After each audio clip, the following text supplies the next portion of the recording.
नमस्कार, प्रथम में आप सभी का स्वागत है। आज हम अंधेरी स्थित लता मंगेशकर स्टूडियो में हैं, जहाँ एक बेहतरीन जो सब्जेक्ट पर एक फ़िल्म का निर्माण मुहूर्त होने जा रहा है। मुहूर्त हुआ है गंगा तट। आइए हम उनके ही डायरेक्टर, प्रोड्यूसर से जानेंगे, ललित आर्या जी से, कि इस सब्जेक्ट है क्या और कहाँ तक। सर, सबसे पहले आपका स्वागत है। और क्या सब्जेक्ट क्या है? ये सब्जेक्ट हमारे यहाँ जो मुसहर समाज के लोग हैं वो बहुत दिनों से दलित वही फंसे हुए हैं, बेचारे ऊपर नहीं आ पाए और वो जहाँ थे वहीं वहीं पड़े हुए हैं और देश बहुत आगे निकल गया। इसके बावजूद उनकी कोई उन्नति नहीं हुई। उनकी कहानी जब मैंने देखी, मधुराज मधु की लिखी हुई उनका नावल, तो मुझे बहुत पसंद आया। तो मैंने सोचा अगर इस पर एक फिल्म बने तो समाज का कुछ कल्याण हो सकता है। अच्छा, जैसे कि नाम से एक जाना जा रहा है कि गंगा तट, तो ज़ाहिर-सी बात है इसमें गंगा का भी समावेश है, वहाँ की संस्कृति ये सभ्यता पिक्चर का। स्टार्ट होती है गंगा तट से।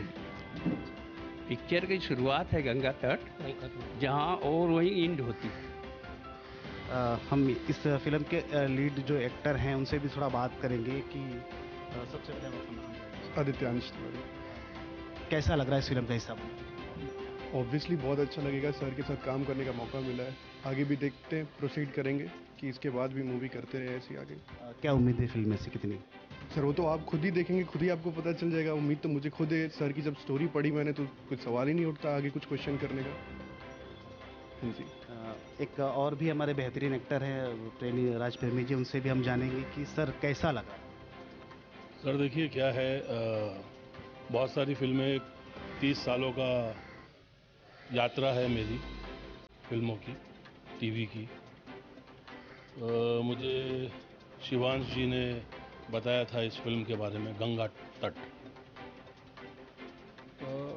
गंगा तट मतलब हमारी संस्कृति से जुड़ा हुआ है। बताया कि बनारस गंगा तट, मैंने उनसे वो कहा कि गंगा तट, फिर गंगा तट पे शूटिंग होनी चाहिए भाई, सिर्फ नाम नहीं होना चाहिए। तो उन्होंने कहा नहीं, पूरी फिल्म बनारस पे है, बनारस में है, गंगा तट पे है। और जैसा मेरे ख्याल से हमारे मोदी जी भी और योगी जी भी जिस तरीके से फिल्म यूपी में ले जाने की कोशिश कर रहे हैं और बहुत सारी वो सहूलियत भी दे रहे हैं, सुविधा भी दे रहे हैं, और उसका लाभ लोगों को मिलना चाहिए। इस फिल्म के ज़रिए एक समाज के उत्थान की बात कर रहे हैं हमारे राइटर साहब और डायरेक्टर साहब। तो अगर उसमें हमारी तरफ से कुछ समावेश हो सके, कुछ अच्छा हो सके, तो क्यों नहीं।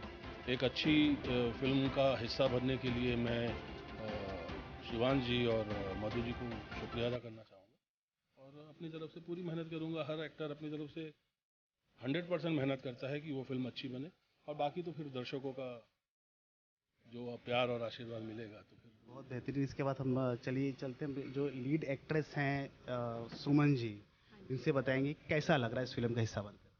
मुझे बहुत अच्छा लग रहा है सर। पहली बात तो ये फ़िल्म कहीं न कहीं मेरे दिल के बहुत क्लोज़ है, क्योंकि मैं खुद बनारस से हूँ। और जब मैंने सुना कि ये इस पिक्चर की शूटिंग बनारस में होने वाली थी, तो मुझे लगा कि अरे वाह! ये इससे अच्छा मौका क्या होगा कि मैं वहाँ पे वहाँ के लोगों के बारे में कुछ ऐसी एक फ़िल्म बनाऊँ, जहाँ से वो भी कनेक्ट कर सकें और मुझे भी ऐसा लगे कि हाँ, मेरे ग्राउंड्स के लिए मैंने कुछ किया है। काम हम बहुत सारे करते रहते हैं, बहुत सारी चीज़ें करते हैं, बट कुछ ऐसा काम करते हैं जो आपको आपकी ही लाइफ में नहीं बल्कि बहुत सारे लोगों की लाइफ में डिफरेंस लाता है, तो काफ़ी अच्छा लगता है। तो ऑफ कोर्स मैं बहुत एक्साइटेड हूँ और thank you to Lalit sir, Sivesh sir, इन्होंने मुझे यहाँ पे बुलाया था, ऋचा जी ने मिलवाया था मुझे, और I am very happy to be part of this film. Ganga तट जैसे कि फ़िल्म का नाम है, तो कैसा मतलब महसूस करेंगे कि आप खुद भी बता रही कि आप बनारस से ही हैं, तो कुछ एक खासियत बनारस की बता देंगे दर्शकों को हमारे। बनारस की खासियत ना वहाँ के लोग हैं, उनकी बातें आप सुनोगे, जैसे वो बात करते हैं, जितनी मिठास उनकी बोली में होती है, वो बहुत अच्छा होता है। कहीं पे भी जाओ, बिटिया बिटिया करके बात करते हैं, बहुत अच्छा लगता है। और ललित सर, मतलब मुझे ललित सर के ऊपर इतना कॉन्फिडेंस है कि मुझे ऐसा लगता है कि ये फिल्म ना कुछ अलग होने वाली है। और आजकल की फिल्में जैसी बनती हैं, ऑब्वियसली ये फिल्म उससे बहुत डिफरेंट है, बहुत अच्छी फिल्म है। मतलब बनारस की तो खासियत तो मतलब भोले बाबा की नगरी है, उससे बड़ी खासियत हो ही नहीं सकती। मतलब इससे बड़ी खासियत बनारस की हो ही नहीं सकती। भोले बाबा की नगरी, और सब वहाँ पे मतलब उनकी पूजा करने जा रहे हैं। समझ लीजिए गंगा तट पे नहीं जा रहे हैं, भोले बाबा की पूजा करने जा रहे हैं। जैसे नाम से एक ये लग भी रहा है कि बहुत शानदार फिल्म की सेकेंड लीड है, दोनों पैरेलल कैसा लगा इस फिल्म कैसा लगा? मैं इतनी एक्साइटेड हूँ, मैं बता नहीं सकती। एक्चुअली बनारस में मेरा गांव है, जो कि मैं जा नहीं पा रही हूँ। इसी बहाने मुझे जाने मिलेगा और मुझे बहुत मज़ा आने वाला है। और ललित सर के साथ काम तो मैं बहुत टाइम से सोच रही हूँ, मुझे काम करने का चांस मिले। मैं रीचा को थैंक्स बोलना चाहूँगी कि रीचा मुझे ललित सर से मिलाई और मुझे काम मिल रहा है। इन दिग्गजों के बीच में, जैसे कि दिग्गज हैं हमारे सर और कई लोग हैं, राइटर हैं, डायरेक्टर, कैसा लग रहा है काम करते हुए? मुझे बहुत अच्छा लग रहा है। मैं सर की बहुत बड़ी फ़ैन हूँ, तो मैं सर को देख के थोड़ी देर के लिए ऐसे ब्लॉक हो गई कि हाँ सर हैं। तो मैं उनको देख के बहुत एक्साइटेड हुई कि मुझे सर के साथ चांस मिला है काम करने के लिए, और मैं चाहूँगी मुझे आगे भी सर के साथ काम मिले और अच्छे से काम मिले। इसके बाद हम चलेंगे, एक तिवारी जी हैं, तिवारी जी के श्रीवेश तिवारी जी हैं, उनसे भी कुछ जानेंगे कि क्या है ये फिल्म के बारे में। इस फिल्म के बारे में जो भी कहा जाए या जितना भी कहा जाए वो बहुत कम है, क्योंकि इसके राइटर मधुराज मधु जी बहुत बड़े राइटर हैं। उनकी उपन्यास पे ये फिल्म बन रही है, अवार्डेड सब्जेक्ट है उनका। और ललित कुमार आर्या जी इसके प्रोड्यूसर और डायरेक्टर हैं, जो कि इंडस्ट्री को 50 साल उन्होंने दिया हुआ अपने अनुभवों को, वो इसमें जितना भी अनुभव है उसका उपयोग करने वाले हैं, क्योंकि सब्जेक्ट बहुत ही ज्वलंत सब्जेक्ट है जिसकी कि लोग समाज में आज ज़रूरत है। दलित जो हमारे गांव क्षेत्र के हैं, मुसहर बिरादरी है, जिनका कि कहीं अभी भी अस्तित्व नहीं दिखाई देता समाज में, जबकि सरकार द्वारा उनको बढ़ावा देने का बहुत सा काम किया जा रहा है, लेकिन कहीं ना कहीं कुछ कमी है अभी भी। उस कमियों को अपने फिल्म के माध्यम से पिरोने का काम कर रहे हैं ललित कुमार आर्या जी और मधुराज मधु जी। लगभग सभी एक्टर और एक्ट्रेसेस ने आपका नाम लिया, बड़े लोकप्रिय हैं आप, इसका कारण क्या है? अब ये तो बड़ा ही अजीब क्वेश्चन है इसलिए कि अगर आप लोकप्रियता चाहते हैं तो आपको उस तरीके का विनम्र स्वभाव रखना पड़ेगा। यानी कुल मिलाकर कहा जाए तो आप काफ़ी विनम्र स्वभाव के हैं। निश्चित रूप से, क्योंकि मैं भी कहीं ना कहीं काशी से जुड़ा हूँ। मेरा पैतृक स्थान है काशी, और माँ गंगा का पावन तट और बाबा विश्वनाथ का देवादिदेव महादेव। आपकी ये विनम्रता बनी रहे, सदियों से, दशकों से आगे बढ़ती रहे। सबसे पहले मैं श्वेता पिक्चर्स को बहुत बहुत धन्यवाद दूंगा कि एक महती विषय को श्वेता पिक्चर ने उठाया। दरअसल जब हम ये सोचते हैं कि सर्वांगीण विकास जिसे कहा जाता है, अगर हम ये सोचते हैं कि सर्वांगीण विकास होगा कैसे, तो उसके लिए जब तक सारी चीज़ें सही तरीके से समानता में नहीं आएंगी तब तक सर्वांगीण विकास नहीं हो सकता। तो इस विषय पर जो गंगा तट है, हमारे जो कहानीकार मधुराज मधु जी हैं, उन्होंने इस विषय को उठाया है कि किसी भी समाज का, किसी भी देश का उत्थान तभी हो सकता है जब उसमें सारे लोग बराबरी पर आ जाएं। राइटर हैं जिन्होंने इस पूरे बढ़िया कैनवास पे उकेरा है इस कहानी, स्टोरी को। हम मधुराज मधु, ये अपने आप में एक पूरी संस्था है। अब उन्हीं से बताएंगे कि इस फिल्म का जो है सब्जेक्ट है क्या, और कैसे आपने पिरोया है और कैसे आप सोचा है क्या करें। पहली तो बात यह है कि जितने भी मैंने नॉवेल लिखे, जब लिखने के टाइम में जब हम तैयार होते हैं तो ये देख लेते हैं कि एक सब्जेक्ट लिटरेचर में या फिल्म में आया है कि नहीं। पहली तो बात है, चाहे मेरा मलय चक्रवात हो, चाहे मोड़ हो, चाहे क्रांति पथ हो, चाहे गंगा तट हो, इस तरह का नॉवेल, मतलब कि विश्व के सर्वोत्तम राइटर प्रेमचंद को कहा जाता है, लुसेन को कहा जाता है और मैक्सिम गोर्की को कहा जाता है। इसके ऊपर कोई आसमान नहीं होता।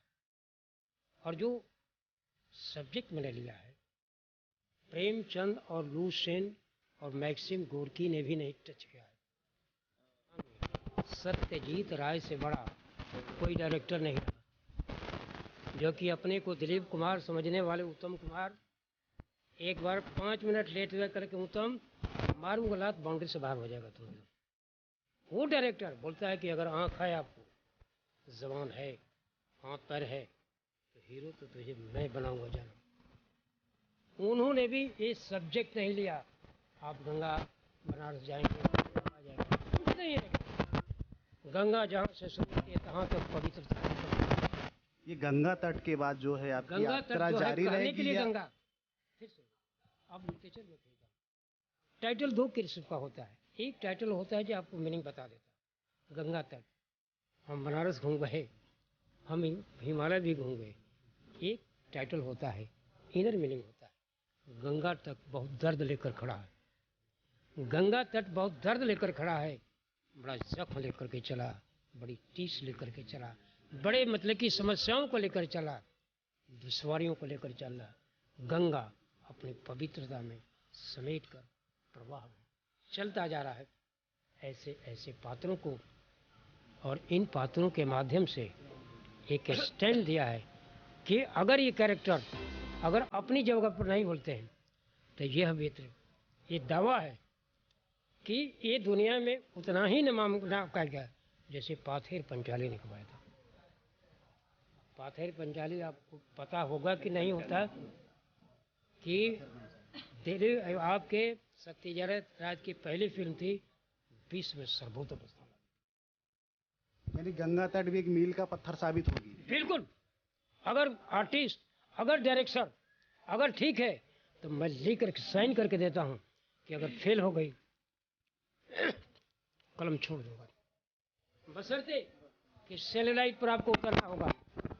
अगर मेरे लीक से आप भटकेंगे, भटकते रह जाएंगे।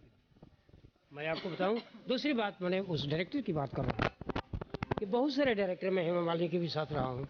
आपके मतलब कि ये काजल के जो दादाजी थे, जिनके सामने दिलीप कुमार की जबान, औरों की बात अमिताभ और दुनिया की बात छोड़ दीजिए, दिलीप कुमार की भी जबान जब्त हो जाती थी। 1 साल उनका परमानेंट है, एक पॉइंट पर मेरे अड़े कहने की ये फाइल आपकी है और चला मैं। उनके डायरेक्टर थे जो 20 पिक्चरों के डायरेक्टर हैं, ये जानते हैं, इनके दोस्त भी रहे। उन्होंने कहा दादा जैसे कि फिल्म वाले स्टूडियो के मालिक हैं, आपको बताया था कि मेरे राइटर को टच मत करना। वो आदमी फिल्मी लटके झटके वाला नहीं है, लिटरेचर उसके सीने से निकलती है, उस सीने पर आकर उसके और कदम बढ़े। आपने बोल ही दिया, और जो मेरा वेतन था वो मर गए, वो छोड़ करके आ गया। कुल मिलाकर एक बढ़िया जॉनर की फिल्म बन सकती है। ये एक मील का पत्थर साबित हो सकती है, गंगा तट। शुभकामना देंगे।